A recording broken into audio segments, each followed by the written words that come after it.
Epione pain management and regenerative centre. ఇక మీ నొప్పులు శాశ్వతం కావు.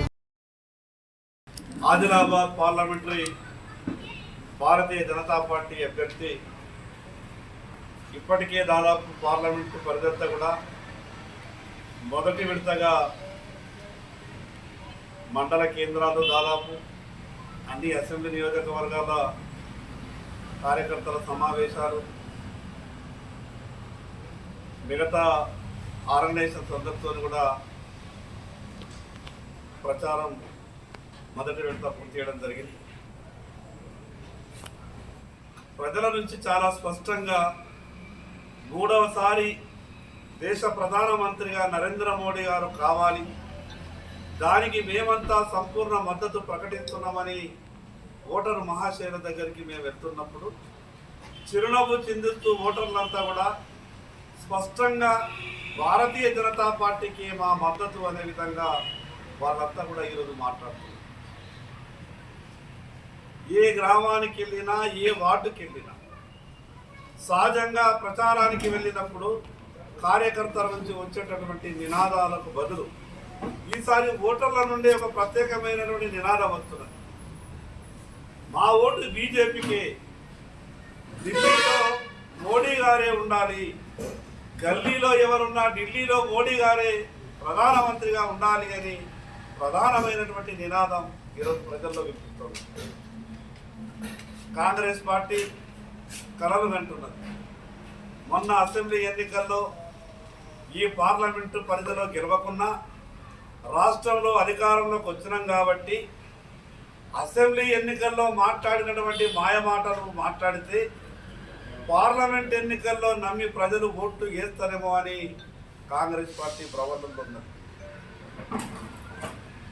ఆనాడు కాంగ్రెస్ పార్టీ అధ్యక్షునిగా ఈనాటి రాష్ట్ర ముఖ్యమంత్రి రేవంత్ రెడ్డి గారు కాంగ్రెస్ పార్టీ అధికారంలోకి వస్తే డిసెంబర్ 9 నాడు ఈ రాష్ట్రంలో ఉన్నటువంటి రైతులందరికీ 2 లక్షల రూపాయల రుణమాఫీ చేస్తానని చెప్పింది. కాంగ్రెస్ పార్టీ అధికారంలోకి రావడానికి ప్రధానమైనటువంటి హామీ ఇది, రైతు రుణమాఫీ. అధికారంలోకి వచ్చేదాకా ఏమన్నారు?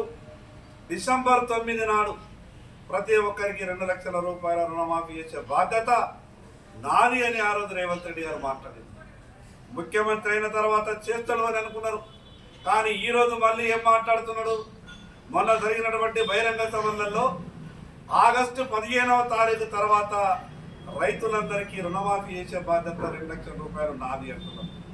ఒకసారేమో డిసెంబర్ 9 అన్నాం, మళ్ళా ఈసారేమో ఆగస్టు 15 అంటున్నాం. ఈ రాష్ట్ర ముఖ్యమంత్రి గారికి వ్యవసాయ పనులు ఎప్పుడు మొదలవుతాయో అతను అవగాహన ఉన్నదా? మే చివరి వారం, జూన్ మొదటి వారంలో ఈ రాష్ట్రంలో వ్యవసాయ పనులన్నీ మొదలవుతాయి. రైతులంతా కూడా వ్యవసాయం చేసుకుంటారు. ఈ రాష్ట్రంలో ఈ సంవత్సరం రైతులు వ్యవసాయ పనులు మొదలుపెట్టుకోవద్దా? లేదా ఈ రాష్ట్రంలో రైతులు ఈ సంవత్సరం కాంగ్రెస్ పార్టీ అధికారంలోకి వచ్చింది కాబట్టి వ్యవసాయం చేయవద్దా? వీళ్ళ మాటలకు అదే అర్థం వస్తున్నది. ఎందుకంటే ఇప్పటికే బ్యాంకులలో ఉన్నటువంటి రైతుల రుణాలు మాఫీ కాని కారణంగా అక్కడ ఒక పక్క రైతులు కట్టుకోలేదు, మరో పక్క ప్రభుత్వం మాఫీ చేయలేదు. దాని కారణంగా రైతులకు ఈరోజు బ్యాంకర్లంతా కూడా లోన్లు ఇచ్చేటటువంటి పరిస్థితి లేదు. అందుకే కాంగ్రెస్ పార్టీ మాట్లాడుతున్నటువంటి మాటల్ని పార్లమెంటు పరిధిలో ఉన్నటువంటి రైతు సోదరులారా ఒక్కసారి మనం ఆలోచించాల్సిన అవసరం ఉంది. మళ్ళీ మోసం చేసే మాటలు కాంగ్రెస్ పార్టీ మాట్లాడుతున్నది. అసెంబ్లీ ఎన్నికల్లో ఏ రకంగానైతే మాట్లాడిందో పార్లమెంట్ ఎన్నికల్లో కూడా మాట్లాడే ప్రయత్నం చేస్తున్నది.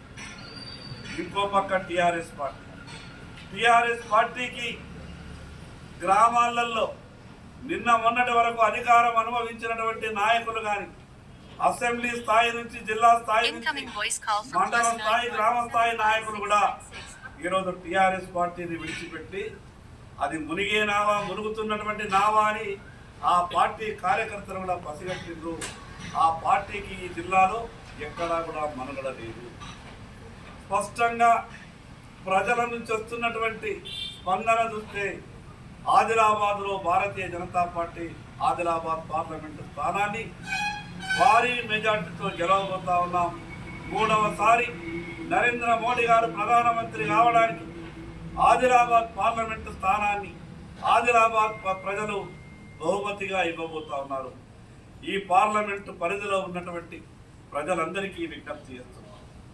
నీతితో నిజాయితీతో విలువలతో కూడినటువంటి రాజకీయం చేస్తున్నటువంటి భారతీయ జనతా పార్టీ ఈ దేశ ప్రజలే నా కుటుంబ సభ్యులు అని భావిస్తూ 10 సంవత్సరాలు గొప్పగా దేశాన్ని పరిపాలించి భారతదేశం యొక్క గౌరవాన్ని కీర్తి ప్రతిష్టలను ప్రపంచానికి ఏ రకంగా చాటి చెప్పిండో నరేంద్ర మోడీ గారు మీ అందరికీ చెప్పారు.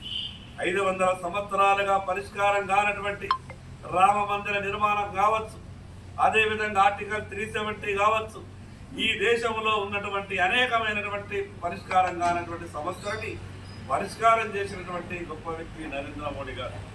అందుకే 3వసారి ప్రధానమంత్రిగా నరేంద్ర మోడీ గారు కావడానికి ఈ పార్లమెంటు పరిధిలో ఉన్నటువంటి ప్రజలంతా భారతీయ జనతా పార్టీ అభ్యర్థి గోడం నగేష్ గారి కమలం గుర్తుపై ఓటేసి వారి మెజార్టీతో గెలిపించాలని పార్లమెంటు పరిధిలో ఉన్నటువంటి ప్రజలందరికీ పేరు పేరున విజ్ఞప్తి చేస్తున్నాం. మరిన్ని వీడియోస్ కోసం ఛానల్ ని సబ్స్క్రైబ్ చేయండి. లేటెస్ట్ అప్డేట్స్ కోసం వాట్సాప్ ఛానల్ ని ఫాలో చేయండి. అండ్ లింక్ డిస్క్రిప్షన్ లో ఉంది.